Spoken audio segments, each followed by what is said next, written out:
Hi, welcome to Oh Heavens, where we're talking about and thinking about heaven. For some of you, that is a topic that you think about a lot more than others. For some of you, you're watching this and you say, well, I'm watching it because that's what you offered tonight. That's what was released on the stream, and you're watching it the day that we offered it, and you say, well, let's get on to another topic. I don't want to talk about heaven. I want to talk about something else. But for some, we're cramming for those exams. We want to know. We want to know these answers. The closer you get to heaven, the more details you want. I got that. And so we're doing this series to kind of lay out some groundwork for us to be able to study and have conversations about heaven and what we know and what we don't know about it. By looking at some questions that people have, we're able to kind of dive into some conversations. So I'm going to ask a question today that we have gotten before.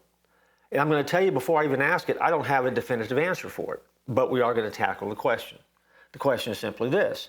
If a child dies and goes to heaven, how old will that child be in heaven?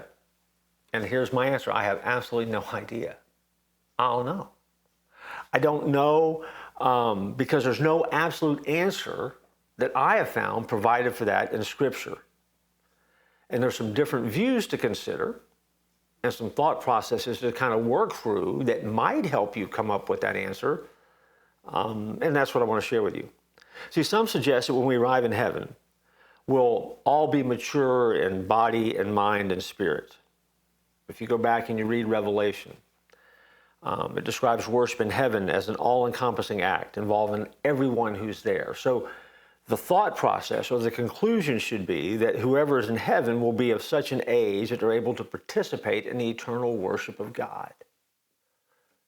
So how old do you have to be to do that? I don't know. But that's going to happen for everyone who's there. Others hold that, depending on your millennial view, if the millennium is part of heaven, that there's a reason to believe that children will be in heaven and be allowed to grow up until they reach a mature age. Now, that's a line of thinking, and that's not the focus of this study. So, but that certainly is a school of thought that's out there that someone may have mentioned to you before, you may have heard before. And it's a legitimate school of thought, and it's certainly worth the conversation. It's worth looking at and thinking about, and it works and it fits. Ultimately, I think the answer is that we don't know exactly what our resurrection bodies are going to be like. And I think there's a great mystery that looms as you look at Scripture of not knowing what these perfect bodies and these resurrected bodies and what our final best version of ourselves is going to look like.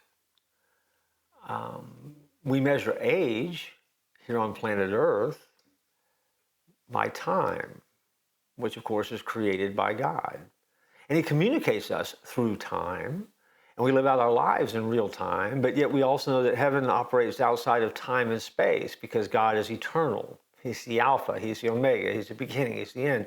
Everything falls in the middle of that. So does that mean that then how we would, I use the phrase loosely, identify has very little to do with age at that point? And I tend to think that maybe it does. You say, well, now you're kind of getting off there and you know, and the ether sphere just a little bit, and I don't even know what you're talking about anymore. And here's the great news, I don't either.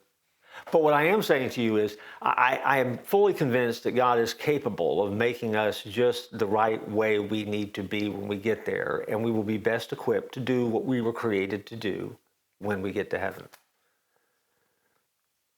So it's a good question. I wish I had a better answer for you. It's a legitimate question. But it's also a question not to get bogged down into. We will be perfect when we get to heaven. And that's what you need to know. As I look forward to joining you next time as we continue this conversation.